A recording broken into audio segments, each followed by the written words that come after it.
Hello guys, स्वागत है आपका हमारे यूट्यूब चैनल डार्कली स्टडी में।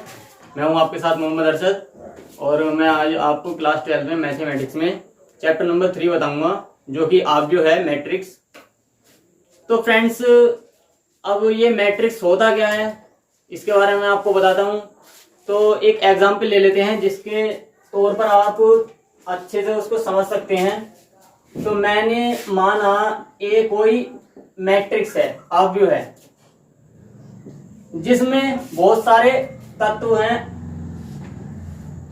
A11, A12, A13, ऐसे ही आगे वो चलते रहेंगे।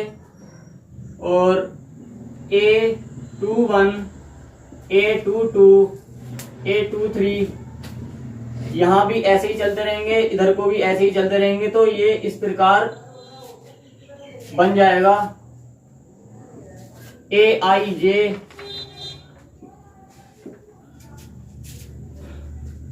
तो इस प्रकार ये आव्यूह हो जाएगा। तो आव्यूह की डेफिनेशन यहां से हम ले सकते हैं। आव्यूह एक ऐसा समूह है जिसमें बहुत सारे तत्वों का भंडार है।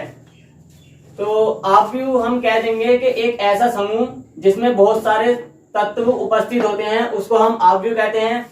और आव्यूह में जो मेन चीज है समझने की, वो ये है कि फ्रेंड्स, ये जो सीधी लाइन होती है,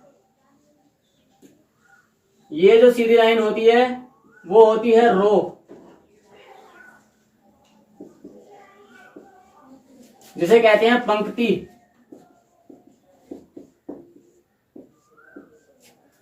और ये जो नीचे को सीधी लाइन होती है, ये होती है कॉलम,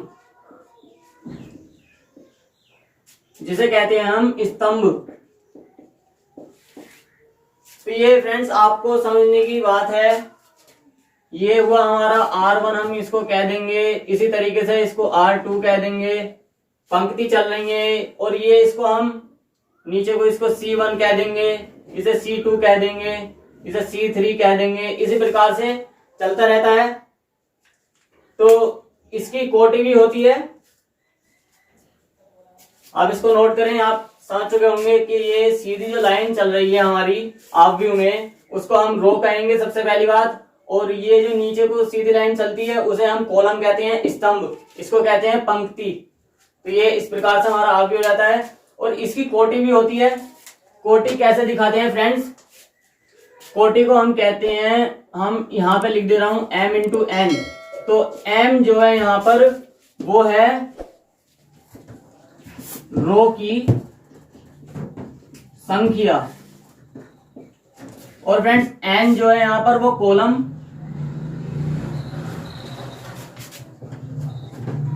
की संख्या। रो की संख्या 1, 2, 3 जितने भी हैं, और कॉलम की संख्या 1, 2, 3, 4 जितने भी हैं। उस प्रकार से कोटि हो जाएगी। तो कोटि भी आप समझ चुके होंगे।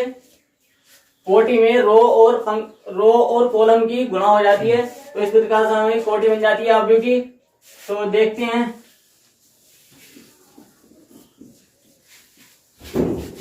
आव्यूह कई प्रकार के होते हैं।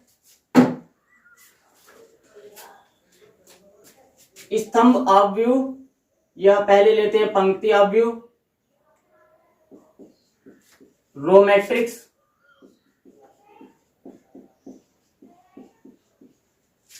इसको कहते हैं हम पंक्ति आव्यूह।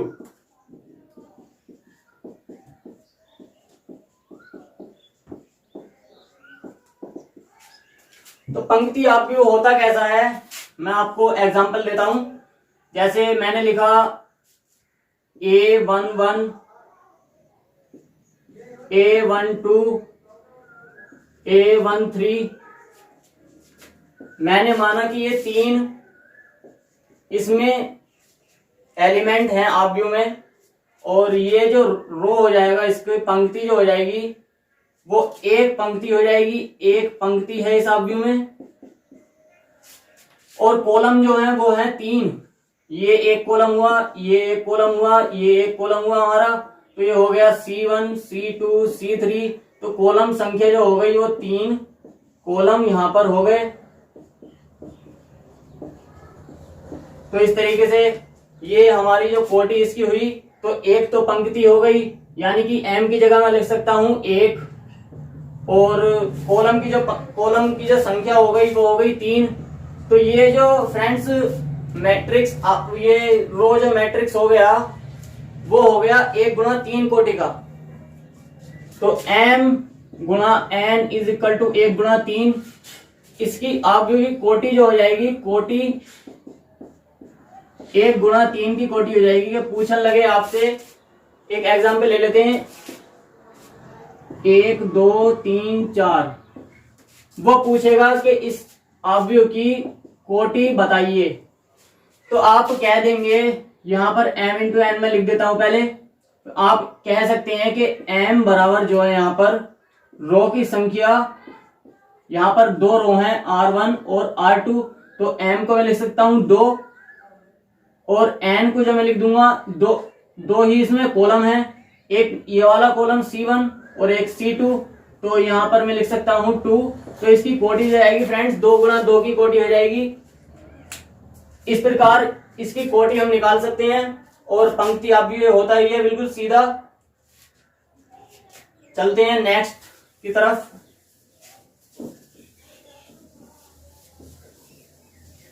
नेक्स्ट जो आव्यूह आता है हमारा,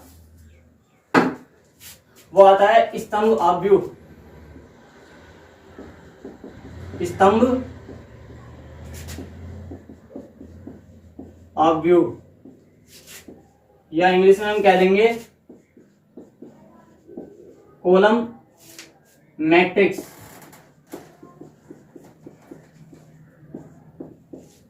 तो कॉलम मैट्रिक्स होता कैसा है, मैंने पीछे भी आपको बता चुका हूं। कॉलम मैट्रिक्स हम मान लेते हैं, एलिमेंट ले लेंगे कोई भी, 1 2 3। कॉलम मैट्रिक्स जो होता है फ्रेंड्स बिल्कुल सीधी लाइन होती है, नीचे को स्तंभ के रूप में होता है। तो इसमें जो रो की संख्या हो जाएगी R1 R2 R3, ये रो की संख्या 3 रो हो गए, 1 2 3, और यहाँ कॉलम की जो संख्या हो जाएगी वो होगी C1, टोटल 1। तो यहाँ पर जो इसकी स्तंभ की कोटि हो जाएगी m गुणा n, यानी कि m का जो मान है यहाँ पर वो 3 है, यानी कि रो की जो संख्या है m बराबर 3, 1 2 3 रो है, और ये कॉलम जो है वो 1 है, जिसको मैं n बराबर 1 लिखूंगा। तो यहाँ पर इसकी कोटि जो हो जाएगी 3 गुणा 1 की कोटि हो जाएगी इसकी। और ये स्तंभ आव्यूह, ये एक C1 यानी कि स्तंभ, सीधी लाइन को, एक स्तंभ को हम स्तंभ आव्यूह कहते हैं।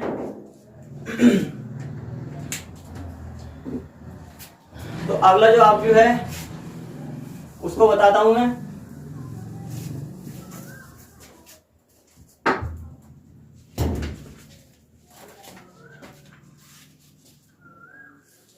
अब आता है फ्रेंड्स वर्ग आव्यूह।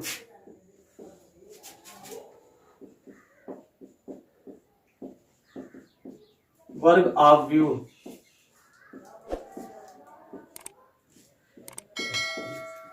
वर्ग आव्यूह में होता क्या है फ्रेंड्स, मैं लेता हूं एक आव्यूह, मैंने माना 1 2 3 4, ये मैंने एक आव्यूह मान चुका हूं।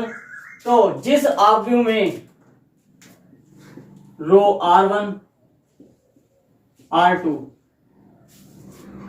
और ये C1 और ये C2, जिस आव्यूह में आपको m बराबर n दिखे, जिस किसी भी आव्यूह में आपको m बराबर n दिख जाए, वहां पर हम कह सकते हैं कि ये एक वर्ग आव्यूह है। तो यहां पर m गुणा n, तो m गुणा n यहां पर इसकी कोटि हो गई, यानी कि m बराबर n है, तो m गुणा m की इसकी कोटि हो गई। और वर्ग आव्यूह हम कहेंगे जबकि इसमें कॉलम, यानी कि वर्ग आव्यूह में जबकि m और n का मान समान होगा, ये बराबर होगा, जब हम इसको वर्ग आव्यूह कहेंगे, चाहे वो 3 गुणा 3 का हो, चाहे 4 गुणा 4 का हो। तो इस प्रकार फ्रेंड्स वर्ग आव्यूह बन जाता है।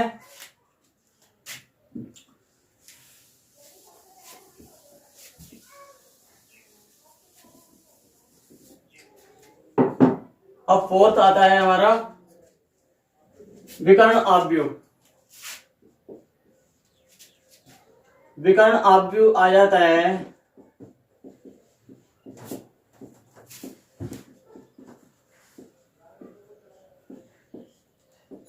तो ये विकर्ण आव्यूह किस तरीके का होता है?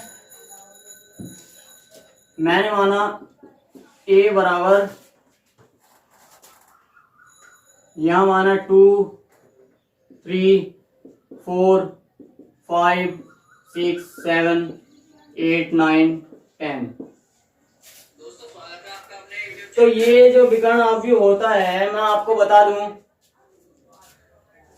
यहां पर 3 की जगह 0 होना चाहिए और यहां पर भी 4 की जगह 0 होना चाहिए, 5 की जगह 0 होना चाहिए। मैंने ये नंबर गलत लिखे जिससे कि आप पहले समझ सकें। 8 के स्थान पर भी 0 होना चाहिए, 9 के स्थान पर भी 0 होना चाहिए और 7 के स्थान पर भी 0 होना चाहिए। इस प्रकार से हमारा फ्रेंड्स एक विकर्ण यहां पर बन जाता है। आप देख रहे होंगे एक प्रकार से विकर्ण बन चुका है, तो इसको हम कहेंगे विकर्ण आव्यूह। ये हो जाता है फ्रेंड 3 गुणा 3 का विकर्ण आव्यूह। देखिए यहां पर 0 होना चाहिए, तीनों यहां पर ये तत्व जो है वो 0 होने चाहिए और ये तीनों तत्व जो है वो भी 0 होने चाहिए। जब हमारा ये आव्यूह विकर्ण आव्यूह कहलाएगा। तो इसके बाद आता है हमारा अदिश आव्यूह। तो अदिश आव्यूह जो होता है वो सेम ही होता है। आप ध्यान दें बस, मैं क्या करने वाला हूं यहां पर।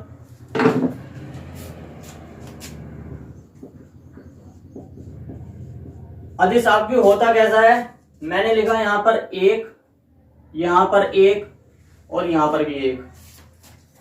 तो अदिश आव्यूह में चेंज ये है, विकर्ण तो उसमें रहेगा मगर यहाँ एलिमेंट जो है वो सेम हो जाएंगे। एलिमेंट ऐसा नहीं है कि यहाँ 2 हो गया, यहाँ 4 हो गया, यहाँ 6 हो गया, यहाँ 10 हो गया, यहाँ 9, यहाँ 12, ऐसा नहीं होना है। यहाँ पर विकर्ण आव्यूह तो रहे, विकर्ण जो रहेगा हमारा आव्यूह में, मगर ये जो तत्व हैं वो समान रहेंगे। यहाँ पर चाहे 5 हो, यहाँ भी 5 हो, यहाँ भी 5 हो, जब ये अदिश आव्यूह हमारा कहलाएगा। तो इसके बाद जो सेकंड लास्ट आव्यूह है वो मैं आपको बताता हूं। उसको कहते हैं हम तत्सम आव्यूह। तत्सम आव्यूह होता कैसा है, इसे आई से डिनोट करते हैं, यानी कि आइडेंटिटी।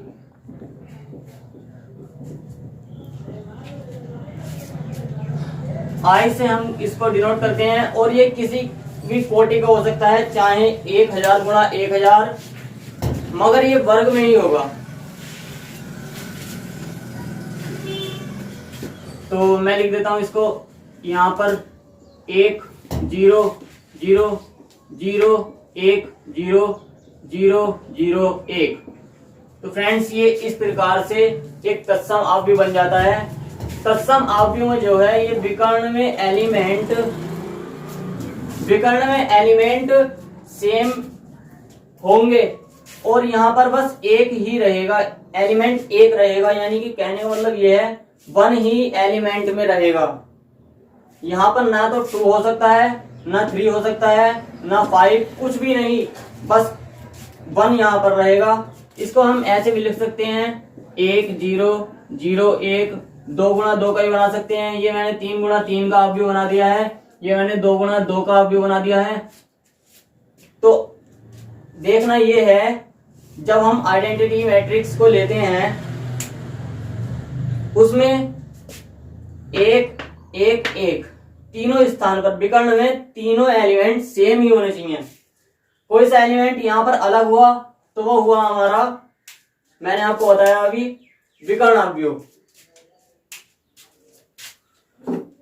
तो बात करते हैं नेक्स्ट जो आव्यूह है उसकी। उसमें भी थोड़ा सा ही चेंज है, वो है हमारा शून्य आव्यूह। अब शून्य आव्यूह कैसा होता है फ्रेंड्स? शून्य आव्यूह शून्य अवयव होता है, यहाँ पर भी 0 होगा, यहाँ पर भी 0 होगा, यहाँ पर भी 0 होगा, और यहाँ पर भी 0 होगा, यहाँ पर भी 0 होगा। तो शून्य अवयव जो होता है वो होता है ऐसा, यहाँ पर O से डिनोट करते हैं इसको, शून्य अवयव को।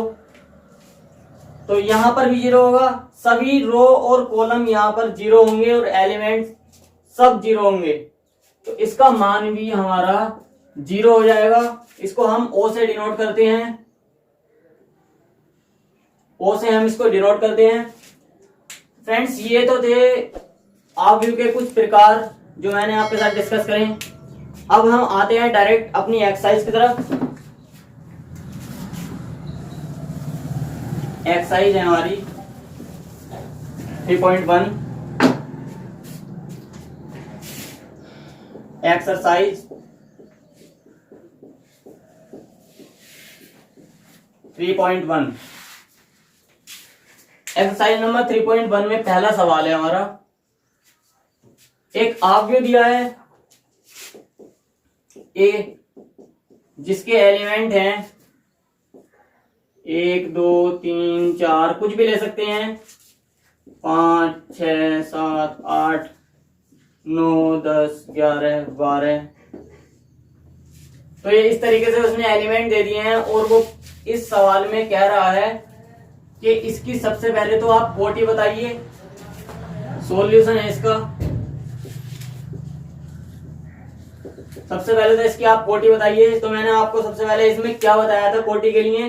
कोटि के लिए हमारे पास m गुणा n होना चाहिए, और m जो यहाँ पर संख्या है वो रो की संख्या है, और n जो संख्या है वो कॉलम की संख्या है।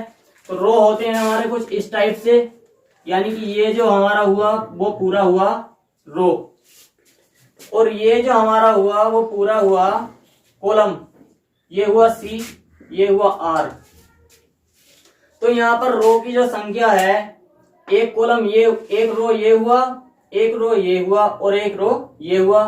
तो m के स्थान पर मैं लिखूंगा 3, यानी कि 3 कॉलम इसमें, 3 रो इसमें है, और कॉलम की जो संख्या है 1 2 3 4, 4 कॉलम है। तो मैं लिखूंगा 3 गुणा 4, कोटि हो जाएगी इसकी 3 गुणा 4 की। इसी प्रकार वो पूछ रहा है कि इसमें अवयवों की संख्या बताइए। अवयव कहते हैं फ्रेंड्स एलिमेंट्स को। तो इसमें एलिमेंट्स की जो संख्या होती है वो इन दोनों की गुणा के बराबर होती है। हम लिख देंगे 3 गुणा 4 बराबर 12, अवयवों की संख्या हो जाएगी।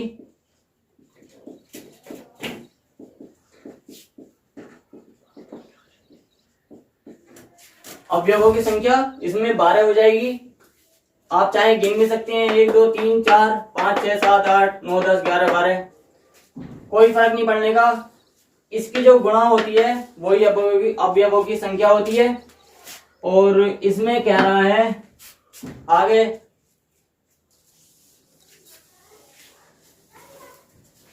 थर्ड पॉइंट इसमें कह रहा है, सबसे पहले A13 का मान हमको बताइए। A13 बराबर क्या होगा? तो इसकी तुलना हम AI से करते हैं, IJ। तो फ्रेंड्स I का जो मान होगा वो यहाँ पर हमारा 1 होगा, और J का जो मान होगा वो 3 होगा। तो A13 किधर आता है, कहां पर आता है? मैंने बताया था इसको मानेंगे हम A11, यानी कि A11 A12 A13, ऐसे करके चलना है। यहाँ पर A21 22 23, इसी प्रकार से आगे चलते रहेंगे। A31 A32 A33, आगे चलते रहेंगे इसी प्रकार से। तो हमारा A13 का मान क्या होगा? यहाँ से A13 का मान होगा हमारा 3, यानी कि ये वाला जो एलिमेंट है वो A13 के नाम से जाना जा रहा है इसमें। तो हम लिख सकते हैं इसमें आंसर होगा हमारा 3। A13 के बाद हमसे पूछ रहा है वो कि भाई A33 का मान क्या होगा? तो A33 का मान आपको यहाँ दिख रहा होगा। A33 का मान हम लिख सकते हैं 11, इसी प्रकार से आप इन सब मानों को निकाल के देखें, अगर नहीं होते हैं तो हमको कमेंट में बताएं। प्रयास करते रहें इसका। जब आप इसका प्रयास करेंगे ये क्वेश्चन आपसे एकदम हल हो जाएंगे। तो चलते हैं नेक्स्ट क्वेश्चन की तरफ।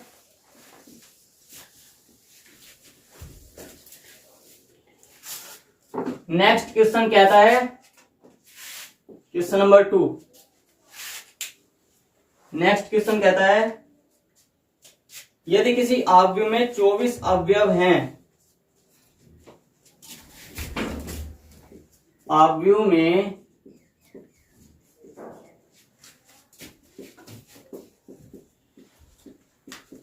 अवयवों की संख्या 24 है, तो इसकी कोटियां क्या होंगी? कोटियां बतानी है हमको फ्रेंड्स। तो इसकी कोटियां हमको बतानी है कि किस किस कोटि का ये अवयव हो सकता है।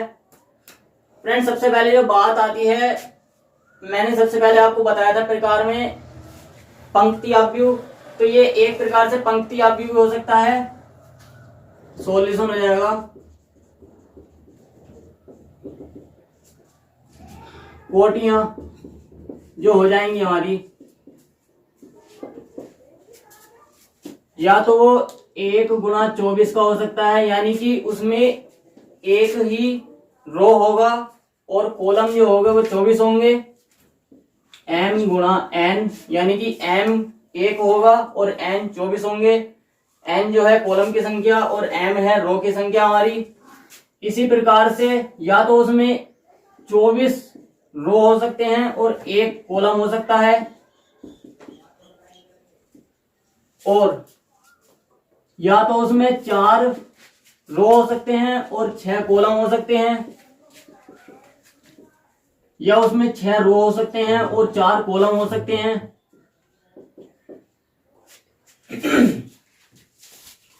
और या उसमें 12 रो हो सकते हैं और 2 कॉलम हो सकते हैं, ये भी हो सकता है, और या तो उसमें 2 रो हो सकते हैं और 12 कॉलम हो सकते हैं। आप m गुणा n से इसको समझ सकते हैं। m जो है हमारी यहां पर रो संख्या है और n है हमारी कॉलम संख्या। तो आप समझ सकते हैं मैं किस प्रकार से इनको कोटियों में लिख रहा हूं। तो इसमें आगे देखते हैं, या तो 8 जो है हमारे रो हो सकते हैं और 3 कॉलम हो सकते हैं। इसी प्रकार 3 रो और 8 कॉलम हो सकते हैं। तो इस प्रकार से संभव कोटियां इसकी निकल के आ गई हैं। आप इसको नोट करें, नहीं समझ में आए तो हमको कमेंट में बताएं, हम आपको इसका सॉल्यूशन देंगे और ठीक से सॉल्यूशन देंगे इसका आपको। तो फ्रेंड्स नेक्स्ट जो क्वेश्चन है 3rd, वो भी सेम इसी टाइप का क्वेश्चन था जो मैंने आपको 2nd क्वेश्चन कराया। आप उसको इसके बेस पर करके देखें, अगर नहीं हो तो हमको कमेंट बॉक्स में जरूर बताएं। मैं चलता हूं नेक्स्ट 4th क्वेश्चन पर। क्वेश्चन नंबर है 4 हमारा। ये कह रहा है कि एक अवयव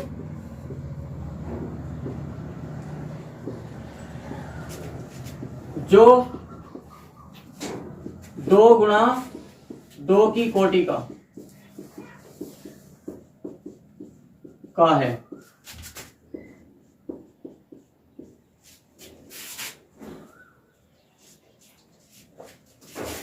A बराबर AIJ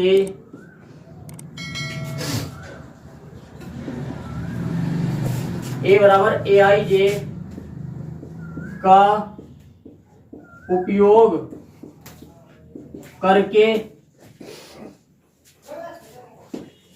2 गुणा 2 का अवयव बनाएं। तो इस प्रकार से कुछ क्वेश्चन कह रहा है। इसमें पहला ये दे रखा है इन्होंने ए आई जे जो इक्वल है, ए आई जे इक्वल है हमारा आई प्लस जे का होल स्क्वायर अपॉन 2। तो इसमें फ्रेंड्स इस क्वेश्चन में 3 खंड हैं। मैंने पहला खंड लिया और 2 और 3, यानी कि पहला खंड मैंने ले लिया और सेकंड और थर्ड खंड आप करके देखें। इसको मैं आपको बता देता हूं, इसी के बेस पे थर्ड और सेकंड खंड हमारे होंगे। तो इसके लिए 2/2 के लिए आप भी बनाने के लिए हमको करना क्या होगा, सबसे पहले तो हमको चाहिए A11, फिर चाहिए A12, फिर चाहिए A21 और फिर चाहिए A22। ये मैंने कैसे लिख दिए, 11, 12, 21, 22, आप इसको ध्यान रख सकते हैं। तो हम A11 निकालने के लिए सबसे पहले क्या करेंगे, ए आई जे के स्थान पर 1 1 रख देंगे, क्योंकि आई का जो मान है यहाँ पर 1 है और जे का जो मान है वो भी 1 है यहाँ पर। तो A11 बराबर आई के स्थान पर मैं 1 रखूंगा प्लस 1 का होल स्क्वायर अपॉन 2। 1 प्लस 1 2, 2 का वर्ग 4 और 4 2 से कट गया 2 बार। अब मैं निकालूंगा A12 मैं बराबर लिखूंगा 1 का जो मान, आई का जो मान होगा वो 1 होगा और जे का जो मान होगा वो 2 होगा। तो मैं यहां पर लिखूंगा 1 + 2 का होल स्क्वायर अपॉन 2, ये हो जाएगा 3 और 3 का होल स्क्वायर 9 अपॉन 2।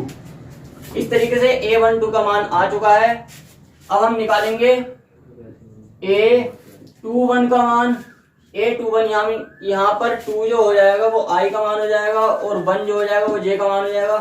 तो इस प्रकार मैं I के स्थान पर 2 रख सकता हूं, 2, और J के स्थान पर मैं रखूंगा 1 और उसका वर्ग कर दूंगा, अपॉन में 2 चल ही रहा है, ये भी हो जाएगा 9/2। A21 का भी मान आ चुका है। अब लास्ट हमारा जो एलिमेंट बचा वो बचा A22। अब A22 का मान निकालने के लिए मैं करूंगा क्या, 2 भी यहां रख दूंगा और 2 यहां रख दूंगा, वो प्लस होके 4 हो जाएगा। 2 + 2 अपॉन 2 + 2 का होल स्क्वायर अपॉन 2, तो ये हो जाएगा 16/2 यानी कि 8। A22 का जो मान निकल गया वो 8 के इक्वल आया। तो अब हमारे पास A11 का भी मान है जो कि यहाँ पर चाहिए, A12 का भी मान है जो कि हमको चाहिए, A21 का भी मान है और A22 का भी निकाला है मैंने 8। तो अब हम लिख सकते हैं A बराबर जो 2 × 2 का आव्य हो जाएगा, जिसकी कोटि 2 × 2 है, वर्गाकार आव्य है, लिख सकते हैं A11 का मान जो निकल गया 2, मैं यहां पर पुट कर दूंगा 2। अब A12 का जो मान निकल गया 9/2, मैं यहां पर लगाऊंगा 9/2। A21 का जो मान निकल गया चाहिए हमको यहाँ पर, तो 9/2 लगाएंगे हम, और A22 का जो मान है वो है 8, तो हम यहाँ पर इसको लिख देंगे। इस प्रकार से ये 2/2 का आव्यूह बन जाता है। फ्रेंड्स, आपको अगर समझ में ना आया हो, फिर मैं एक बार आपसे कहता हूं कि आप हमको कमेंट बॉक्स में जरूर बताएं एंड हमारी इस वीडियो को जरूर शेयर करें, कमेंट करें और लाइक भी करें, और हमारे चैनल को सब्सक्राइब करें, प्रेस द बेल आइकन, जिससे कि हमारी वीडियो का अपडेट आपके पास सबसे पहले पहुंचे। And thanks for watching my video. जय हिंद, जय भारत।